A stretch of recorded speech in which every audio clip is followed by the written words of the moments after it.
programa Diálogos Sem Fronteira, tenho a satisfação de receber a professora Patrícia Prata. Professora, seja bem-vinda. Muito obrigada, agradeço imensamente o convite de participar do programa. A professora Patrícia, ela tem uma formação na área de letras clássicas aqui na Universidade Estadual de Campinas. Ela fez mestrado, doutoramento. Ela também atualmente é professora do nosso Instituto de Estudos da Linguagem na área de latim. E se destaca, entre outras coisas, pelo fato de que trabalha com a questão do ensino do latim, da língua latina. Então, o tema de hoje é justamente qual a relevância do ensino do latim, do estudo do latim no século XXI. E para isso, eu acho que a primeiríssima pergunta que temos que fazer para o nosso público ficar bem informado é o que é essa língua latina, o que é o latim, afinal? Bom, a língua latina nós vamos ter que remontar aí há muito tempo, né? Era uma língua que era falada por um pequeno povoado no Lácio, né? E esse latim que nós conhecemos, na verdade, ele veio da cidade de Roma, né? Por isso que a gente fala em romanização, né? Foi Roma que radicou e levou esse latim. É uma língua que tem uma história muito grande, né? Teve o seu auge, digamos, literário no século I a.C., que é o período clássico de Augusto, e depois ele continuou na Idade Média, né? Com, podemos dizer, um latim cristão e também utilizado por textos não cristãos, né? E ele foi utilizado até o século XVIII, XIX, né? Como uma língua da ciência, né? Às vezes traz uma comparação com o inglês hoje, que é uma língua, né, oficial, uma língua da academia, né, como se fosse, e o latim foi uma língua muito utilizada durante muito, muito tempo.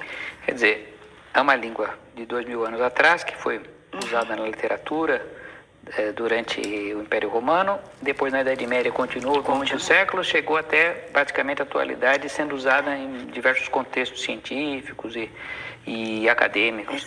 Ou seja, tem muito mais presença na história até do que se pode imaginar. Sim, e não podemos esquecer, né, porque eu falei de um latim clássico, um latim da literatura, um latim de elite, mas também tinha o latim vulgar, né, que falado pela população, havia esse latim que gerou as nossas línguas, né, o português, o italiano, o francês, o espanhol, né, que são línguas que vieram do desenvolvimento desse tipo de latim. Há quem diga que nós falamos o latim moderno falado, né, em Portugal e nós como a moderna România, né? Então, ele está mais presente do que imaginamos, né?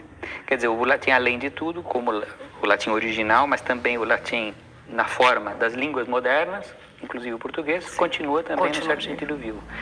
Olha, isso me leva a uma pergunta assim, bom, então, sabendo agora diferenciar bem, saber bem o que é o latim original, as nossas línguas derivadas, a pergunta seguinte é, esse latim, digamos assim, as expressões de latim que aparecem numa igreja ou nos filmes, né, no Código da Vinci, em tantos lugares, as pessoas se dão conta disso, de que esse latim está presente, por exemplo, graças a essas obras, esses filmes, essas obras literárias? Olha, eu penso que sim, e é interessante que eu acho que hoje mais do que nunca, porque eu tenho visto uma febre entre a juventude mesmo pelo latim, é muito interessante isso. Além desses livros, né, Código da Vinci, que você já espera que tenha alguma coisa como um mistério da igreja, né, o latim associado à língua da igreja, a gente tem visto atualmente o latim numa fase pop. Como eu explico isso? Bandas de rock cantando em latim, revistas do Pato Donald. Bandas de rock cantando em latim e rock pesado. Olha. Tem até uma banda que chama Saltatio Mortis, é a Dança da Morte, uma banda alemã. Fiquei sabendo até que na Alemanha ou eles cantam o rock em alemão ou em latim. E eles fizeram uma versão bem pesada da In Taberna, do Carmen Burana. Bem interessante. O Harry Potter, né, o primeiro e o segundo livros foram traduzidos para o latim, também o primeiro para o grego antigo também. Asterix, até Ursinho Puff, muita coisa em latim, o Pequeno Príncipe, site de notícias, tem um site chamado Efêmeris, que tem notícias, é como se fosse um jornal e também tem notícias em áudio. Na internet você consegue encontrar isso. Muito fácil encontrar latim. Até o Facebook lhe permite que as ferramentas sejam traduzidas para o latim. Então, a ferramenta Like, por exemplo, Mihi Placet, está em latim. A Wikipédia, né, o Wikipédia em latim. Então, você tem muito acesso. E tem gente que usa Sim. isso, né, no latim. Sim. No latim. E aí, isso tem a ver também com o fato de que... porque uma parte dessa literatura que você mencionou são literatura para crianças ou jovens. Isso. Então, esse interesse, ele é, por um lado, escolar, imagino, porque Sim. na Europa, em muitos lugares ainda se estuda o latim, mas também, além do interesse escolar, o interesse mais amplo. Da onde você acha que isso vem e quais as consequências disso para nós que somos educadores, em particular para você que é uma professora especificamente de latim? Qual é o campo que isso abre? Olha, eu tenho visto assim, uma procura muito grande de pessoas para estudar latim, o que possibilita tanto o campo da pesquisa stricto sensu quanto tradução. Nós temos muitas obras ainda que não foram traduzidas, então quando você atrai um público a estudar latim, você permite que as pessoas conheçam e deem ao público uma tradução boa de uma obra. Isso é um dado. O outro, eu também acho que pode instigar a vontade de conhecer mais a própria língua. Eu não gosto de filiar necessariamente o latim ao ensino do português, mas é inevitável que um auxilie o outro. Tem um dado curioso de uma monitora minha, a mãe dela dá aula para a 2ª série, e as crianças pedem, por causa do Harry Potter, dos feitiços, latim. Isso é muito interessante, porque você imaginar uma criança com 7, 8 anos, que há tempos atrás não se pensava em latim, que nós tivemos um hiato, né, aí da época do latim, que ele era muito associado a uma elite, ou uma elite opressora, às vezes, né? Esse surgimento no meio popular, eu acho que só tem a ganhar, né? A gente vê as turmas... Percebemos as turmas muito lotadas, uma procura de pessoas que não é somente da letras ou, por exemplo, da história antiga, que são áreas afins, né? Biólogos, a gente percebe biólogos às vezes interessados a traduzir tratados de botânica. Então você vê que a gente percebe que o interesse vem de todo lado, o que faz com que eu questione se a língua realmente é morta, né? Essa...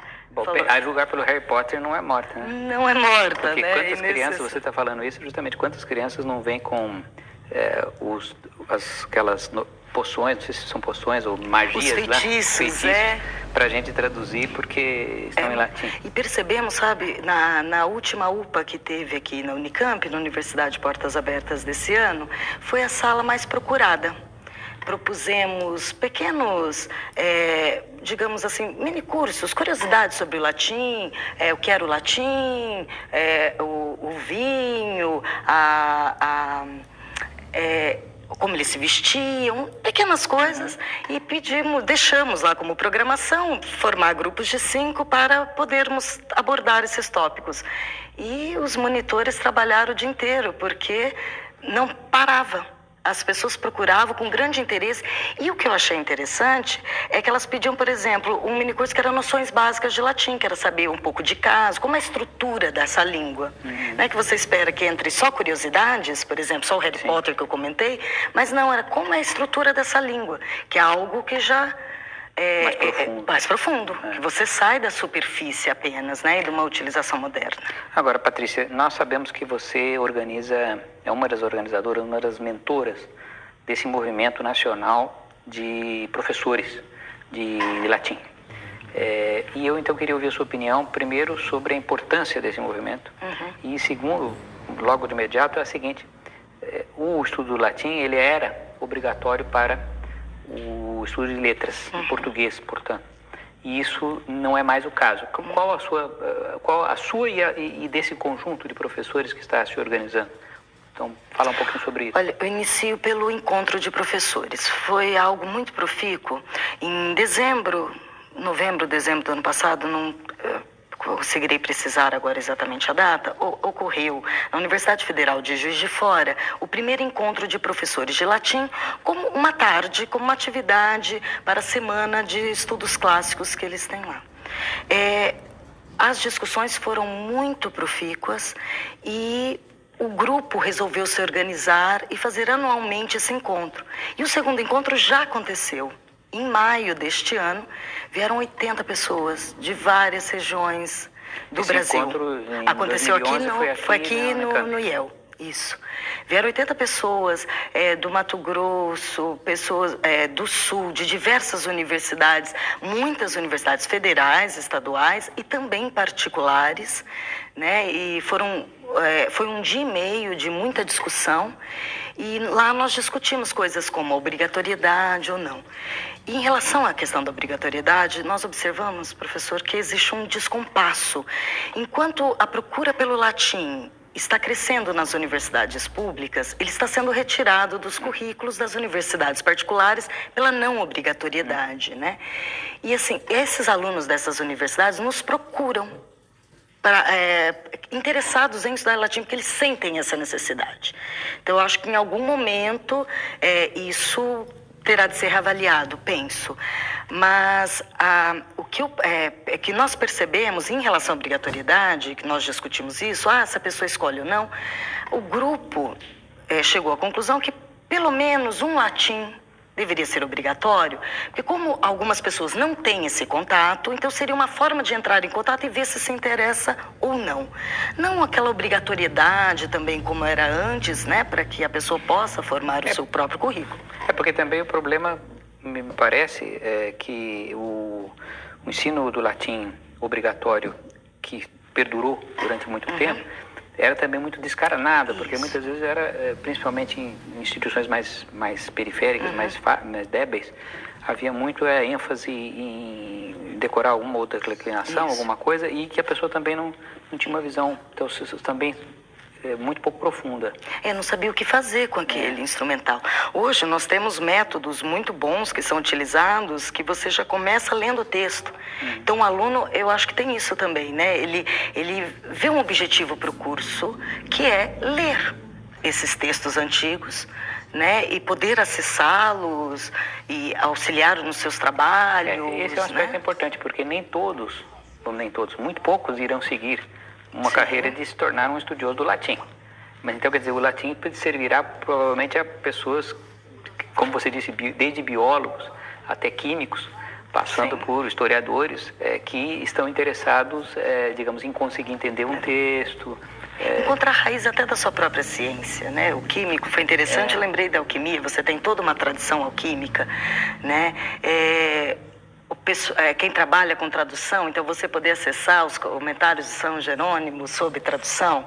Então, esse tipo de coisa não é necessariamente seguir a carreira, mas eu acho que atualmente, dentro do pensamento científico mesmo, não se lê mais tradução desavisadamente, né? As pessoas querem acessar esse texto para os seus trabalhos, né? Que não necessariamente é seguir a carreira na área, né? Se virar professor, um docente. Porque justamente a questão latim, assim como muitos outros objetos, sistemas científicos são para poucos como especialidade. Sim. Mas ele pode, no caso, servir a propósitos muito variados. Muito variados. Se tornar agradável. E até o ensino do português. Não filiando, mas até o ensino. Porque você começa a ter uma outra dimensão da língua. Eu acho que você pode explicar melhor outras estruturas da língua portuguesa.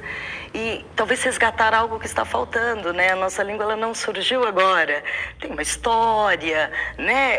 Eu acho que todo mundo está sentindo um vazio. E eu sinto um movimento de volta para a antiguidade. Em todas as áreas, com uma tentativa de resgatar.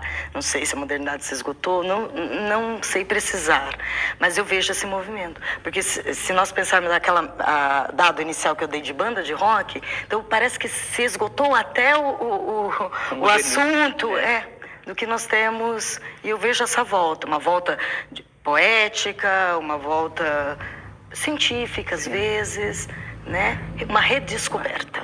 Olha, professora Patrícia, queria agradecer muito o entusiasmo com que a professora... Deixa eu ir lá na academia, pai. Ai, caramba.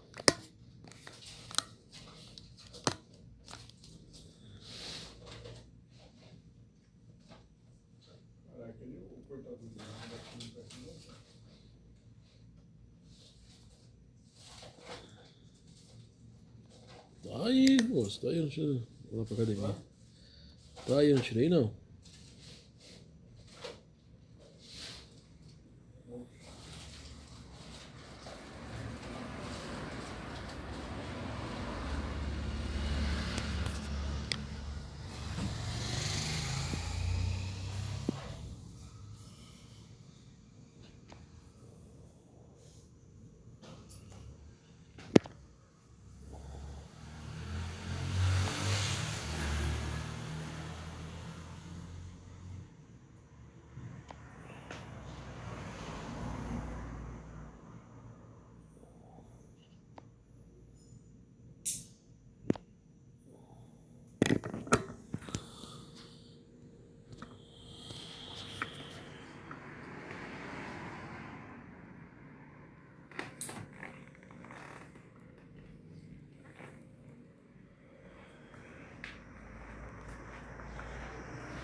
Lá.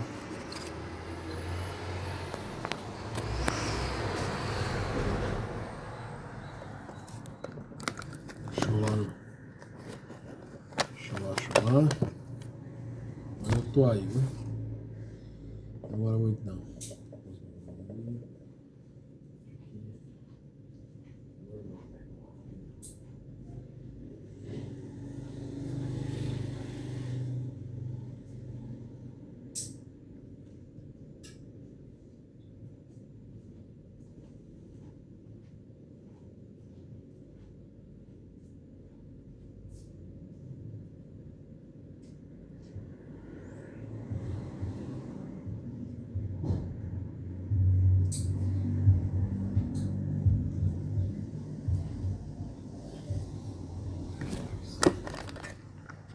Doido aqui, só irmão.